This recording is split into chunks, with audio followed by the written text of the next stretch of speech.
Bonjour à tous les serial buteurs, on se retrouve aujourd'hui pour une nouvelle vidéo autour du coaching. Donc c'est la deuxième vidéo sur ce thème. Si tu n'as pas vu la première, je te mettrai une fiche en l'écran pour que tu puisses aller jeter un coup d'œil. La première vidéo concernait du coaching en ligne et aujourd'hui on se retrouve pour du coaching en présentiel, en tête-à-tête, en un pour un. Tu l'appelleras comme tu voudras. Alors c'est un coaching où finalement il y avait deux buteurs. À deux, ça permet de travailler quand même de manière très ajustée. Alors si toi aussi tu es intéressé par des sessions groupales autour du tir au but, n'hésite pas à me contacter via le formulaire de contact sur le blog Culture Rugby. Je te mettrai le lien en description. Et aujourd'hui, on va parler de cette technique-là. On va voir que finalement, dans le diagnostic, les choses sont très bien en place. C'est parti. Donc là, on va décliner les trois fondamentaux très rapidement. Alors la posture, elle est axée, elle est forte, elle est orientée vers la balle. Le pied d'appui se positionne à côté du pied en direction des poteaux et le bras d'appel fait vraiment fonction d'ouverture et d'équilibre. Donc à ce niveau-là, il n'y a aucun souci. Cependant, je vais vous montrer tout de suite la deuxième vidéo. C'est une deuxième séquence du même endroit, du même tee, du même stade, du même buteur. Et on va voir que finalement, la pénalité ne passe pas. Donc on va faire un tout petit comparatif pour voir ce qui coince ici. Donc on pourrait très bien se formaliser autour du « oui, mais c'est le pied qui est comme ceci ou comme cela ». En fait, ce qu'on doit pouvoir deviner dans cette séquence-là, c'est que dans la deuxième vidéo, donc la vidéo le buteur, donc Sylvain, je vais me permettre de citer son prénom, est plus proche du tee. Sa démarche, elle est dynamique, elle se fait en vitesse crescendo, en courant, et il se retrouve très proche du tee, ce qui amène la jambe de frappe, donc la jambe droite, ici il est droitier, à s'organiser différemment dans l'espace, à être un peu contraint dans l'espace qui reste entre et le tee. Et donc, c'est notre zone de pied qui est contactée. Effectivement, on peut parler de la zone du pied. Mais c'est avant tout ici une question d'espace entre lui et le tee. Finalement, le problème principal, c'est l'approche dynamique qu'il a, c'est voulu un petit peu trop proche. Voilà, à côté de ça, c'est un buteur qui est très en place.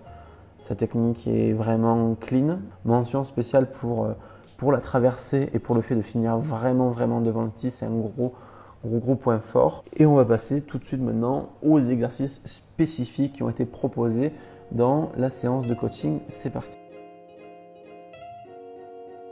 Donc là, on fait un premier travail proche des poteaux. Donc pour ceux qui ne savent pas encore pourquoi les débuts de séance sont proches des poteaux, je vous invite à vous renseigner ou à rester connecté sur YouTube, à vous abonner à la chaîne YouTube et à cliquer sur la cloche des notifications parce qu'une vidéo spécifique sur ce sujet sortira courant avril 2019.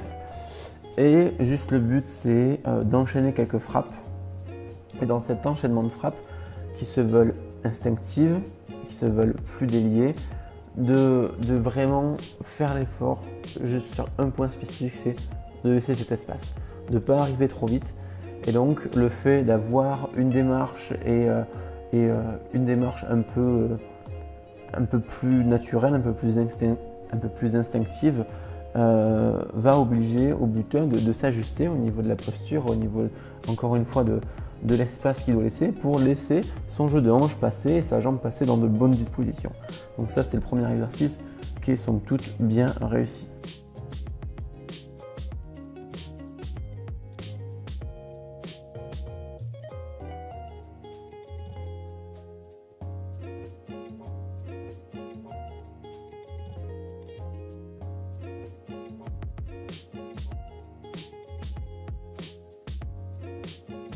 Donc on va quand même revenir sur un petit détail qui était important au niveau de la technique et que je n'ai pas cité dans la première partie sur le diagnostic technique, mais j'aurais dû. C'est encore une fois la position de tête. La position de tête qui se relève vite. Elle se relève vite mais elle ne désorganise pas spécialement la technique, mais non, se situe quand même à l'entraînement. Donc les effets en match peuvent être décuplés. Donc il vaut mieux régler entre guillemets ce problème tout de suite. Et le prochain exercice que j'ai proposé est un mix du travail sur la tête basse et sur enchaîner les frappes pour s'entraîner à laisser de l'espace pour la jambe passe. Alors on pourra me faire l'objection que effectivement, normalement les exercices spécifiques doivent vraiment travailler un point précis pour ne pas tout confondre et faire un méli-mélo.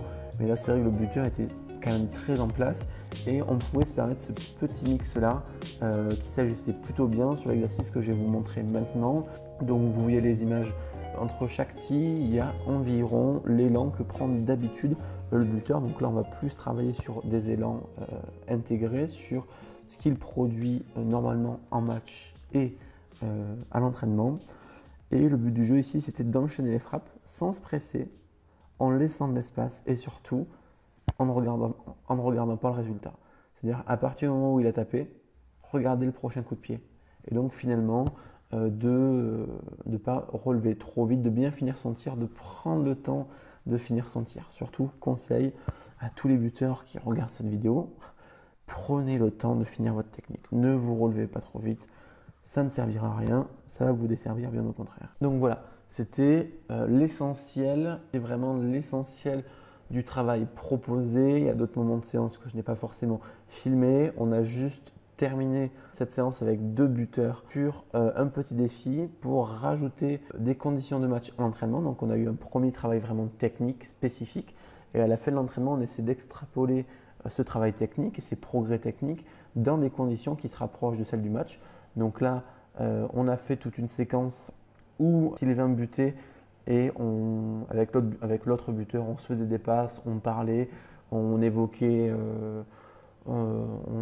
certains mots-clés qui peuvent déconcentrer. Mais là, j'ai proposé un défi de fin de séance entre ces 2 buteurs où ils vont buter en même temps, ce qui fait que au moment où on se concentre vers le ballon, où on doit vraiment être hyper précis dans notre attention vers notre tee, notre ballon, et bien, il y a quelqu'un juste à côté qui va faire pareil que vous. Et en plus de ça, il va falloir que vous la mettiez pour le battre.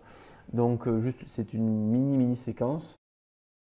Et vous allez voir que Sylvain réussit le dernier coup de pied de ce défi. C'était un défi de 4 ou 5 balles, donc il a gagné. Félicitations à lui. Je vous mettrai le petit retour de Sylvain sur la qualité de la séance, sur ce qu'il a pensé de cette séance. Je vous remercie d'avoir visionné cette vidéo. N'oubliez surtout pas de vous abonner, de cliquer sur la cloche du buteur, la cloche des notifications pour être au courant des prochaines sorties, sur des vidéos de coaching, de technique, d'analyse de grands buteurs. Tout ça, ce sera gratuit, ce sera pour vous. Pensez à vous abonner. À très bientôt. Ciao.